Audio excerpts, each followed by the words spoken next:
Hi mga ka-fish. Papakita ko sa inyo yung filter.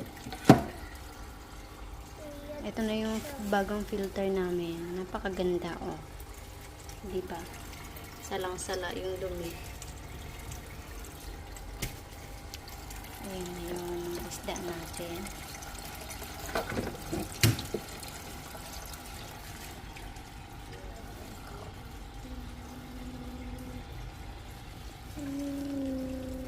Pak.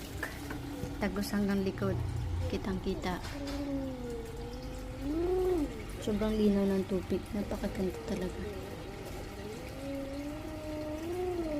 Yung filter na to, malaking filter. Super laki lang. Salang-sala lahat.